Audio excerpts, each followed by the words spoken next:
right, let's wind the clock back. I mean, way back. Before Google, before Amazon, shoot, before the World Wide Web even existed. We're going to uncover this incredible digital network that once had an entire country completely connected. So, what if the internet wasn't American? What if it was French?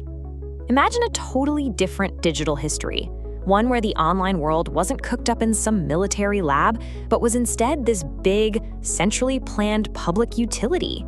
And you know what? This isn't some sci-fi story. For millions of people, this was just daily life. Okay, so our story kicks off in 1970s France. And you gotta understand, this was a really unique moment. The country was super centralized, you know? It had the power to pull off a massive national project like this. And the goal wasn't just military tech. It was all about using new technology for everyday people, for consumers. The big idea behind it all had this fancy name, telematics.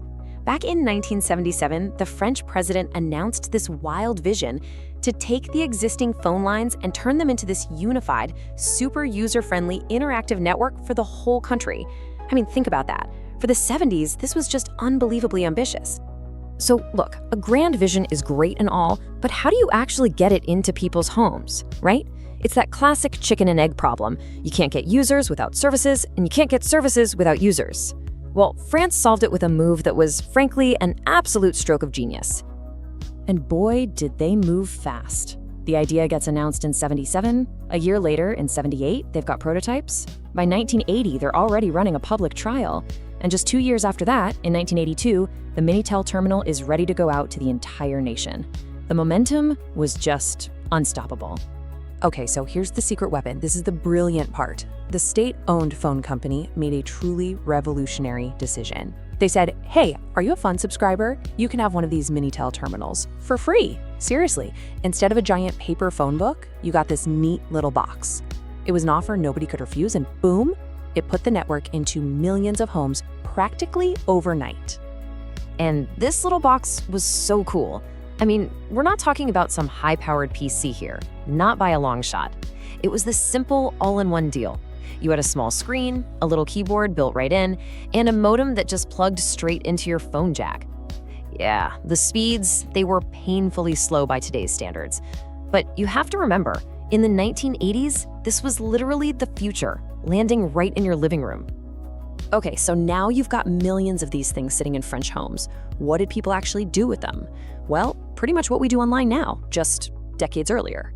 It became a part of daily life in a way that was completely futuristic back then. So the first killer app, the thing that got everyone hooked, was the electronic phone book. But man, it grew so fast from there.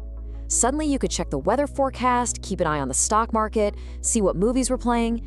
Even students could sign up for classes and check their grades online. It was this amazing portal to instant information. And get this, Minitel basically invented e-commerce. We're talking booking train tickets, ordering stuff from catalogs to be delivered to your house, and paying for it all right there on the terminal. And the billing? Super easy.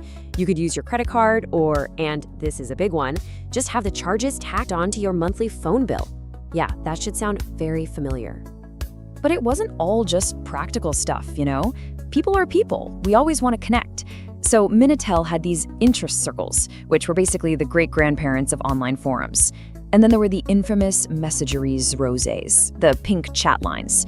These were essentially text-based dating and erotic chat services. For a whole generation, this was their very first taste of social networking. So while France is busy building this perfect, tidy, curated digital world, something else is bubbling up on the other side of the planet, a totally different kind of network, one that was global, messy, chaotic, and built on a completely opposite philosophy. The stage was being set for a real clash of the digital titans. Now, one key thing about Minitel, it wasn't free to use. You paid by the minute, and it wasn't cheap. In the mid-80s, spending an hour on a popular service could set you back the equivalent of about €9. So yeah, all that convenience definitely came with a price tag. The business model they used was called the Kiosk system, and honestly, it was revolutionary.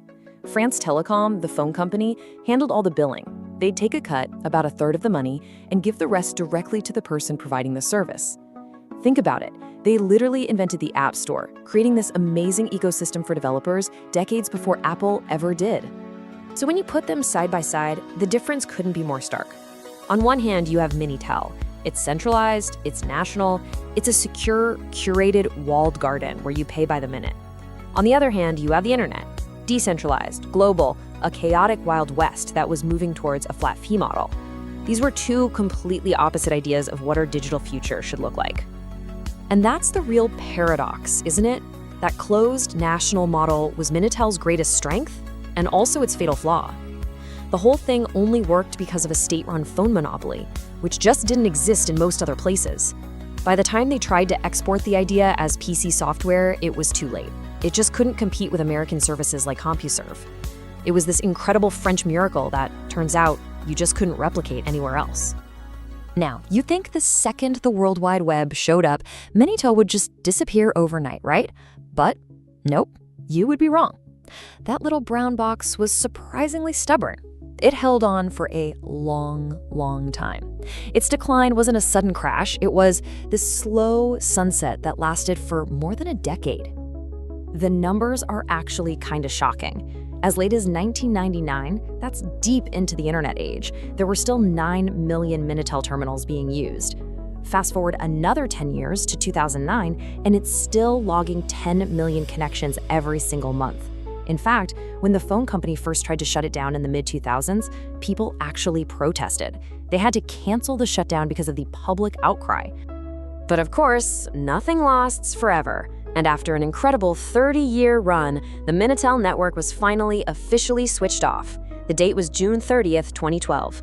It happened long after the rest of the world had moved on, and it really was the end of a completely unique digital era. So what do we make of it all? What's its legacy?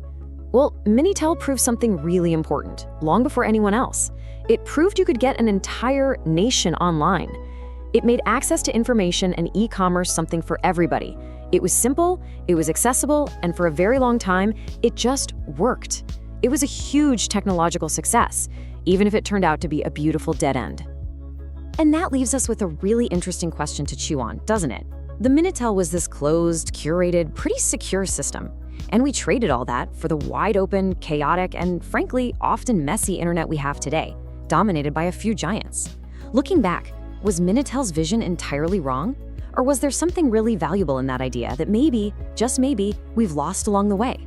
It's definitely something to think about.